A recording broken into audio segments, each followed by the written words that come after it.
ஆக்சுவலாக Saturday night எந்த ஒரு அப்டேட்டும் இல்லாமல் திடீர்னு கம்பெனி ஷட் டவுன் பண்ணுறேன் அப்படிங்கிற இன்ஃபர்மேஷன் மட்டும் சொல்லியிருந்தாங்க.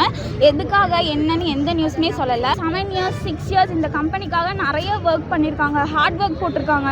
அவங்க எல்லாத்துக்கும் ஃபுல் டைம் செட்டில்மெண்ட்டுன்னு ஒன்று இருக்குது, அதுவும் அவங்க தரல. அதை பற்றியும் எதுவுமே சொல்ல, ஒன்றுமே சொல்லாமல் இருக்கிறனால தான் மனு கொடுக்க வந்திருக்கோம்.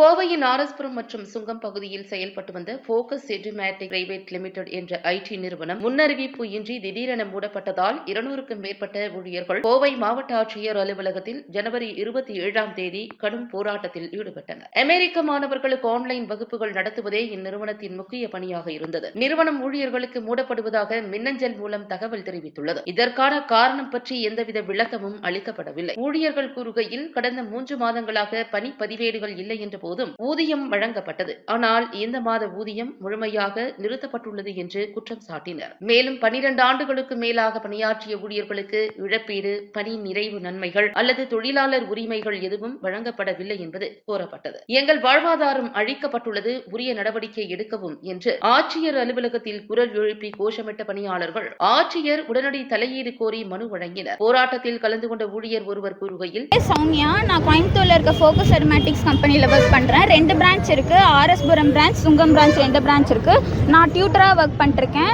நிறைய டிஎல்ஸ் அண்ட் மேனேஜர்ஸ் இருக்காங்க. ஆக்சுவலாக சாட்டர்டே நைட்டு எந்த ஒரு அப்டேட்டும் இல்லாமல் திடீர்னு கம்பெனி ஷட் டவுன் பண்ணுறேன் அப்படிங்கிற இன்ஃபர்மேஷன் மட்டும் சொல்லியிருந்தாங்க. எதுக்காக என்னன்னு எந்த நியூஸுமே சொல்லலை. அப்புறம் ஒர்க் ஃப்ரம் ஆஃபீஸ் வரவங்களுக்கு வந்துட்டு தேர்ஸ்டே அண்ட் ஃப்ரைடே வந்து திடீர்னு மெயின்டெனன்ஸ் ஒர்க் இருக்குது, மெயின்டெனன்ஸ் ஒர்க் போகுது, அதனால நீங்கள் எல்லாம் ஒர்க் ஃப்ரம் ஹோம் எடுத்துக்கோங்கன்னு சொல்லியிருக்காங்க. ஆக்சுவலாக அவங்களுக்கு 2 days பிஃபோரே தெரிஞ்சிருக்கு, அப்போவும் எந்த ஒரு அப்டேட்டும் இல்லை. இப்போ எங்கள் சைட்லேருந்து நாங்கள் என்ன கேட்குறோன்னா, இந்த மந்த் ஃபுல்லாக ஒர்க் பண்ணியிருக்கோம், எல்லாத்துக்கும் இஎம்ஐஸ் நிறையா போயிட்டுருக்கு. ஸோ எல்லாரும் ஒரு 2000+ எம்ப்ளாயிஸ் வந்துட்டு சேலரிக்காக வெயிட் பண்ணிட்டுருக்காங்க. அப்டேட் கேட்டுட்ருக்கோம், யார் சைடுலேருந்து எதுவுமே சொல்லவே இல்லை. அதுவும் இல்லாமல் 7 years 6 years இந்த கம்பெனிக்காக நிறைய ஒர்க் பண்ணியிருக்காங்க, ஹார்ட் ஒர்க் போட்டிருக்காங்க. அவங்க எல்லாத்துக்கும் ஃபுல் டைம் செட்டில்மெண்ட்டுன்னு ஒன்று இருக்குது, அதுவும் அவங்க தரல. அதை பற்றியும் எதுவுமே சொல்ல, ஒன்றுமே சொல்லாமல் இருக்கிறனால தான் மனு கொடுக்க வந்திருக்கோம்.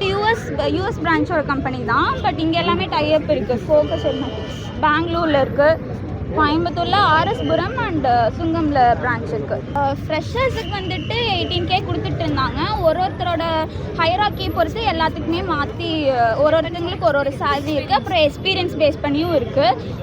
எனக்கு வந்துட்டு ஒரு 20K வர வேண்டியது இருக்குது. டிஎல்ஸுக்குலாம் 30-35K வர வேண்டியிருக்கு. அது போக அவங்க 6 yearsலாம் ஒர்க் பண்ணியிருக்காங்க. அவங்களுக்கு செட்டில்மெண்ட்டுன்னு சொல்லிட்டு அதுக்கும் நிறைய அமௌண்ட் வர வேண்டியது இருக்குது. ஆக்சுவலாக எங்கள் சைடு இருக்க கோயம்புத்தூர் சைடில் இருக்கிற மேனேஜர்ஸ்க்கும் யாருக்குமே எந்த அப்டேட்டும் தெரில. இது யூஎஸ் சைடு இருக்கனால அவங்க யாருமே எங்களுக்கும் தெரில அப்படிங்கிற ஒரு ஆன்சர் மட்டும்தான் வந்துட்டு இருக்கு. ப்ராப்பராக எங்கேயும் ஆன்சர் வரல. அவங்களும் சேம் இதே ஆன்சர் தான் சொல்கிறாங்க. எல்லாரும் வந்துட்டு இருக்காங்க, மேனேஜர்ஸ்லாம் வந்துட்டு இருக்காங்க. மொத்தமாக இங்கே அப்படியே ஃபுல் ஷட் டவுன்.